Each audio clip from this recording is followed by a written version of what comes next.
শুভ সকাল বন্ধুরা। প্রথমে নিয়ে নিয়েছি আজকের মেনু হবে ঢ্যাঁড়স দিয়ে কাঁকড়া। তাই আজকের নিয়ে নিয়েছি ঢ্যাঁড়স 500 গ্রামের মতো। ঢ্যাঁড়সটা ধুয়ে নিয়ে এসেছি, কেটে নিয়েই প্রথমে ঢ্যাঁড়সটা ভেজে নেব। আর এই যে কাঁকড়াটাও আছে, আজকের কাঁকড়া দিয়ে ঢ্যাঁড়স দিয়ে রান্না করব। অনেকগুলো আছে। তোমরা কে কে খেয়েছো ঢ্যাঁড়স আর কাঁকড়া দিয়ে? একটা মেনু বানাবো, তোমরা দেখো। এই ঢ্যাঁড়স আর কাঁকড়া কে কে খেতে ভালোবাসো আমাকে অবশ্যই কমেন্টে জানাবে। তোমরা দেখতে থাকো আমি ঢ্যাঁড়স আর কাঁকড়াটা কীভাবে বানাই। তো বন্ধুরা, আমি ঢ্যাঁড়সগুলো কেটে নিয়েছি পিস পিস করে। দেখো কেমন কাটতে হয়েছে, তোমরা অবশ্যই জানাও কাটা ঠিকঠাক হয়েছে কিনা। বসিয়ে দিয়েছিলাম, প্রথমে ঢ্যাঁড়সগুলো ভেজে নেব। তেলটা হয়ে এসছে, প্রথমে ঢ্যাঁড়সটা ভেজে নেব, তারপরে কাঁকড়াগুলো দেবো, হালকা করে ভেজে নেব এর সাথে।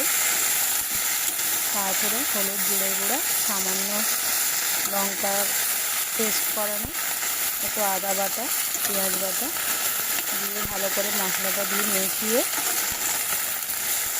পরিমাণ মতো লবণ দিয়ে বসিয়ে দেবো। দেখো তোমরা, দেখো বন্ধুরা, আমি কাঁকড়াগুলো কেটে নিয়ে এসেছি। কতগুলো কাঁকড়া ছিল আর কতটুকু কেটে হয়ে গেছে দেখো। আর একটা ছোট্ট আলুও দিয়ে দিয়েছি, যাতে দেখতে ঢ্যাঁড়সটা ভালো লাগে আর খেতেও খুব ভালো লাগে। তাই জন্য একটা আলুও টুকরো টুকরো করে নিয়েছি।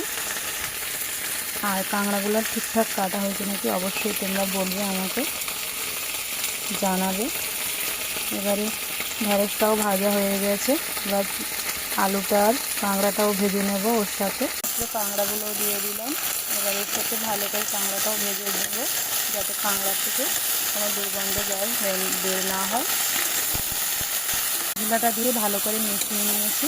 এবার সামান্য জল দিয়ে বসিয়ে দেবো, একটু সিদ্ধ হলেই রেডি হয়ে যাবে চিংড়ি দিয়ে কাঁকড়া দিয়ে ঢ্যাঁড়স।